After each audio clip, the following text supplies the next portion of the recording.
तो गाइस मैं हूं अंकित और आप देख रहे हैं रेसलिंग फैंस नेटवर्क। क्या मंडे नाइट रॉ थी ये भाई, क्या थी। सबसे पहले तो आप लोग रेट करके बताओ 10 में से कैसी लगी आपको ये वाली एपिसोड मंडे नाइट रॉ की। एंड सही बता रहा हूँ, मेरे तो शब्द पलट गए। देखो कैसी लगी बोल रहा हूँ मैं, इससे बेटर एपिसोड मैंने रिसेंट टाइम में कभी नहीं देखा था। काफ़ी कुछ हुआ आज के शो के अंदर एंड मुझे इंट्रो में बताने की जरूरत है भी नहीं। वीडियो के अंदर करेंगे हम लोग पूरे एपिसोड को preview. Like share and subscribe जरूर से कर दे चैनल को, प्लस फॉलो कर ले मुझे इंस्टाग्राम एंड ट्विटर पे, दोनों की लिंक आपको मिलेगी नीचे डिस्क्रिप्शन में। चलिए वीडियो को शुरू करते हैं। तो भाई शो की जो शुरुआत होती है वो होती है हल्क हॉगन से। हल्क हॉगन अपीयर होते हैं एंड पहले से इनको एडवर्टाइज किया गया था। Multiple legends through out the show जो है बीच बीच में शो में अपीयर होते रहते हैं। एंड अभी तो मैं आपको बताता हूँ आगे आगे हुआ क्या। तो हल्क हॉगन आते हैं, इंट्रो देते हैं मंडे नाइट रॉ के लिए। एंड जो भी कह लो भाई, मतलब क्या कुछ भी कह लेते हैं लोग कि हल्क हॉगन रेसिस्ट है, ये है वो है, कुछ भी कह लो, लेकिन जो थीम है हल्क हॉगन की उसके अंदर एक अलग ही हाइप है, एक अलग ही मजा है, एक अलग ही अंदाज आ जाता है एंड हाइप बढ़ जाती है। हल्क हॉगन आते हैं, चले जाते हैं। उसके बाद मंडे नाइट रॉ का स्पेशल इंट्रो जो है रन होता है, जो कि इस एपिसोड के लिए डब्ल्यूडब्ल्यूई ने स्पेशली बनाया था, जो कि काफ़ी कमाल का रहता है। पहले के सुपरस्टार से लेके एक्स डब्ल्यूडब्ल्यूई सुपरस्टार्स स्टिल अभी जो करंट है सबको इंक्लूड किया जाता है। एंड एक परफेक्टली जो फुल पैकेज वाला इंट्रो होता है वो इंट्रो होता है। बहुत अच्छा लगा मुझे देख के पर्सनली। एंड इससे जो है शो के लिए स्टार्ट में ही हाइप बढ़ जाती है। अब हाइप की बात हुई तो डब्ल्यूडब्ल्यूई हाइप बढ़ाने के लिए ब्लड लाइन को तुरंत ले आती है। ब्लड लाइन से शो स्टार्ट होता है। Roman Reigns, semi Zen and Usos, solo Sikoa, Paul Heyman ये लोग आते हैं। सेमी ज़ेन वाली डब्ल्यूडब्ल्यूई जो सेगमेंट करने वाली थी वही करती है यहाँ पे। ट्राइबल कोर्ट वाला सेगमेंट होता है। सेमी ज़ेन को कट घरे में खड़ा किया जाता है। पॉल हेमन माउथपीस की तरह फिर से काम करते हैं। बेसिकली पॉल हेमन जो हैं इंजाम लगा रहे हैं यहाँ पे सेमी ज़ेन के ऊपर। एंड सेमी ज़ेन को खुद को डिफेंड करना था, तो पॉल हेमन गजब गजब के मतलब ऐसे इंजाम लगाते हैं।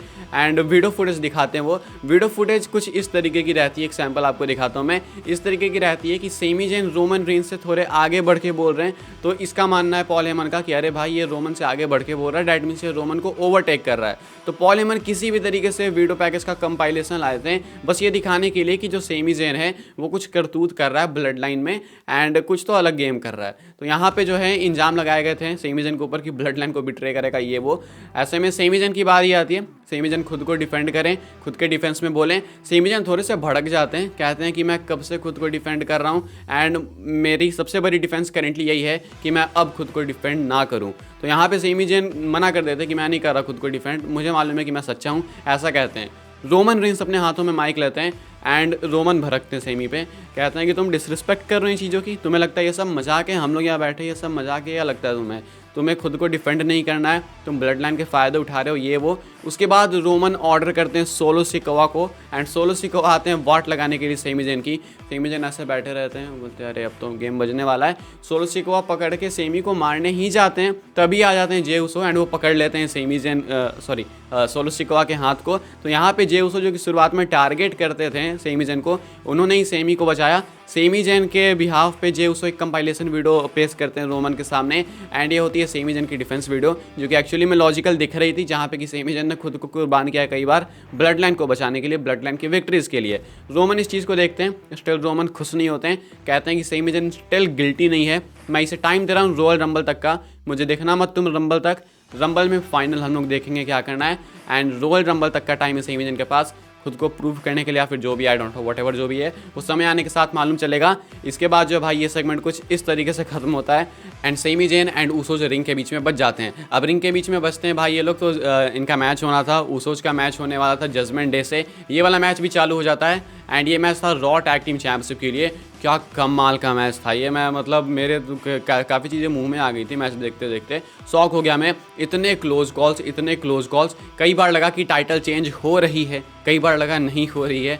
एक्चुअली होता क्या है मैच के अंदर कि क्लोज कॉल्स बहुत थे। डोमिनिक मिस्टीरियो थे एंड डेमियन प्रिस्ट इस साइड थे। मैंने एक चीज़ नोटिस की कि बेबी फेस वाली साइड में कौन है भाई, बेबी फेस वाली साइड में थे वहाँ पे जे उसो एंड जिमी उसो, इनको फेस वाली साइड में रखा गया था रिंग कॉर्नर में। ऐसे में मैच काफ़ी अच्छा रहा। एक स्पॉट आता है जहाँ पे कि सुसाइड डाइव नहीं था, वो कुछ अलग ही सा डाइव था, वो टॉप रोप के ऊपर से निकला था जिमी उसो का, जो कि एक स्टोरी लाइन के हिसाब से इंजरी दिखाने के लिए कराई गई डाइव थी। उसके बाद दिखाया गया कि नीज में प्रॉब्लम आ गई जिमी उसो की एंड उसके बाद जिमी उसो मैच में नहीं लड़ पाते हैं। एडम पियर्स आते हैं, कहते हैं या तो तुम फोरफिट कर दो या तो फिर टाइटल हार जाओ। फोरफिट करके या तो फिर देख लो। तो सेमी जन कहते हैं कि फोरफिट क्यों करेगा, सेमी यूसो है यहाँ पे, सेमी यूसो जे यूसो के साथ टीम करेगा एंड मैच लड़ेगा। उसके बाद ये ऑर्डर अप्रूव की जाती है एडम पियर्स की तरफ से एंड इसके बाद एक नया ही मैच चालू हो जाता है, Sami Uso and Jey Uso versus Judgment Day. And ये भाई इतना क्लोज गया मैच, रिया रिप्ली की मल्टीपल टाइम इंटरफेरेंस थी इस मैच के अंदर, लेकिन एट द एंड सेमी जन जीत जाते हैं टाइटल। मतलब सेमी जन नहीं जीतते हैं, मतलब सेमी जन ब्लड लाइन के बिहाफ में जीतते हैं। जो टाइटल है वो स्टिल ब्लड लाइन के पास है। रोमन को बीच बीच में दिखाया जाता है, बट रोमन को ये चीज़ पसंद नहीं आती है कि ये सेमी जन टाइटल कैसे अपने हाथों में ले रहा है। तो रोमन भड़के हुए हैं, किसी भी तरीके से बहाने ढूंढ रहे हैं इनको निकालने के लिए सेमी जन को बाहर। तो ये कुछ हुआ भाई इस वाले मैच के अंदर। बाकी टाइटल स्टिल अभी भी जो है ऊसोज के पास है, थैंक्स टू सेमी ऊसो।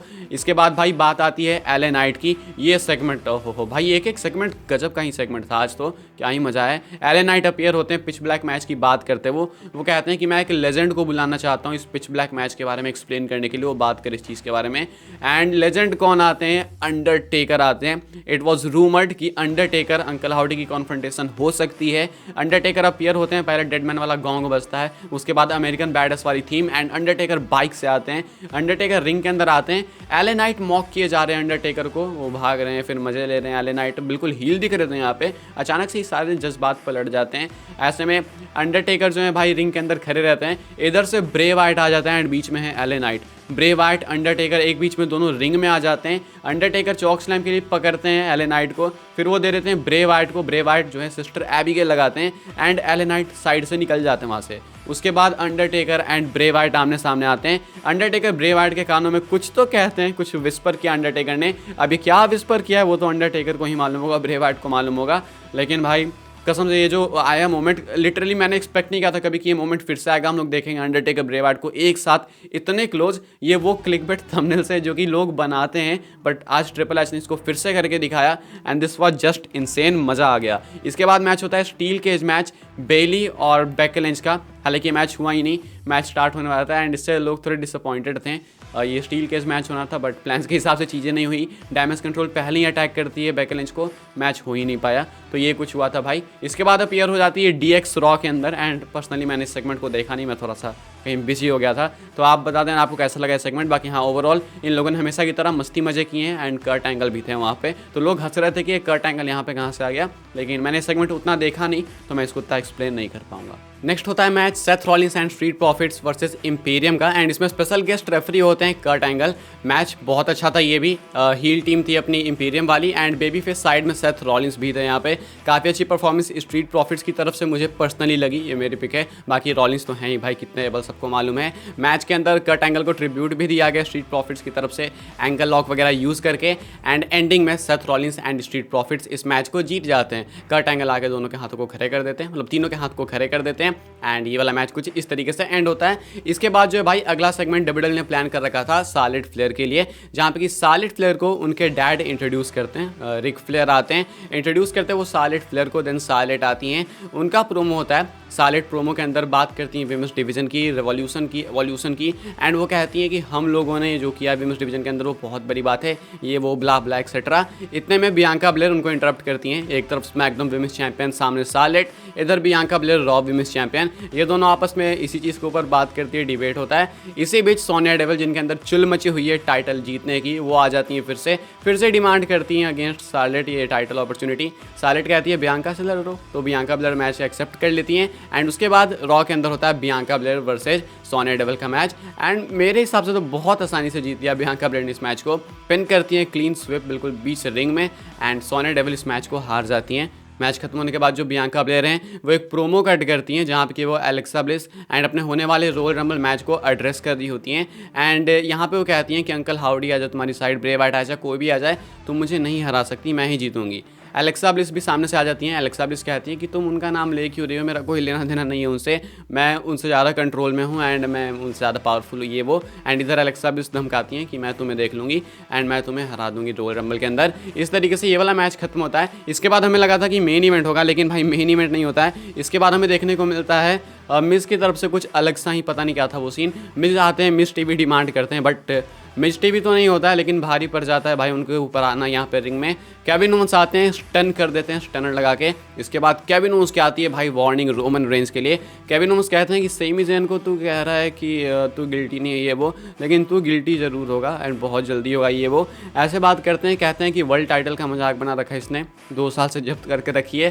कहते हैं केविन ओवेंस कि मैं फाइनली रॉयल रंबल के अंदर वादा कर रहा हूँ कि इस टाइटल को वापस लेके आऊँगा एंड जितने भी लोग देख रहे हैं मुझे वो खुश होंगे जब मैं चैंपियन बनूंगा। तो कहते हैं मैं करूँगा या तो मरूंगा, मतलब ऐसा कहते हैं I will try dying, sorry क्या था, I die trying trying dying नहीं, आई डाई ट्राइंग था कि मैं मर जाऊंगा, ऐसा कुछ कहते हैं केविन ओवेंस। बट मैं चैंपियनशिप कैसे भी लेके ही आऊँगा, ये बोल्ड प्रॉमिस किया है केविन ओवेंस ने। उसके बाद बेचारे मिज फिर से उठते हैं, एक और स्टनर खाते हैं एंड फिर से सो जाते हैं। एंड देन बारी आती है अपने मेन इवेंट की, बॉबी लैस्ली वर्सेज ऑस्टिन थ्योरी। ये वाला मैच यूएस टाइटल का नो डिस्क्वालिफिकेशन डब्ल्यूडब्ल्यू ने अनाउंस कर दिया था शो से पहले ही, थोड़े चेंजेस हो गए, मैच नो डिस्क्वालिफिकेशन हो गया।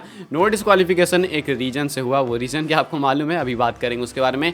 मैच स्टार्टिंग में बॉबी लैस्ली के कंट्रोल में रहता है, कमर्शियल के बाद आते हैं तो धीरे से ऑस्टिन थ्योरी कंट्रोल लेते हैं। ऑस्टिन थ्योरी मैच के अंदर इंट्रोड्यूस करते हैं स्टील चेयर एंड टेबल, जो कि भारी पड़ जाता है उनके ऊपर ही। स्टील चेयर से 1-2 अटैक वो लैस्ली पे कर पाए, बट फिर बॉबी लैस्ली उनको स्टील चेयर पे दे मारते हैं, टेबल पे दे मारते हैं। फायर एक्सटिंग्विशर वगैरह यूज़ किया ऑस्टिन थ्योरी ने इस मैच के अंदर। ओवरऑल अगर टाइम के हिसाब से देखें तो सही था, एवरेज मैच था। एंडिंग में नो डिस्क्वालिफिकेशन मैच था, बॉबी लैस्ली टेबल पे पटकते हैं ऑस्टिन थ्योरी को, इतने में ब्रॉक लेसनर का म्यूजिक हिट होता है एंड ये नो डिस्क्वालिफिकेशन मैच होके बॉबी लैस्ली के लिए बहुत बुरा हो गया। ब्रॉक लेसनर आते हैं, पकड़ते हैं बॉबी को, जमाते हैं बॉबी लैस्ली को एंड क्लियर करते हैं अपने इंटेंशंस की, तेरे पीछे मैं अभी भी पड़ा हुआ हूँ। उसके बाद उठाते हैं ऑस्टिन थ्योरी को, F5 लगाते हैं लैस्ली के ऊपर एंड ऑस्टिन थ्योरी ने ऑटोमेटिकली पिन कर दिया मशीन की तरह लेसनर की वजह से। एंड ऑस्टिन थ्योरी के पास टाइटल है, लेसनर आ चुके हैं वापस बॉबी लैस्ली से भिड़ने के लिए। क्या थॉट्स आपके कमेंट करके बताना, कितनी बार भी लेसनर का रिटर्न हो जाए एक्साइटमेंट हो ही जाती है, रिएक्शन निकल जाता है। आपका रिएक्शन क्या था कमेंट करके बताना एंड रॉ कैसा लगा आपको ओवरऑल कमेंट करके बताइए। अपडेट वीडियो आ रही है, थोड़ी देर में आएगी। बाकी इस वीडियो को लाइक शेयर सब्सक्राइब कर देना, फॉलो कर लेना मुझे इंस्टाग्राम एंड ट्विटर पे, दोनों के लिंक आपको मिलेंगे नीचे डिस्क्रिप्शन में। मिलते हैं अपनी नेक्स्ट ऑफर काफ़ी इंटरेस्टिंग वीडियो में।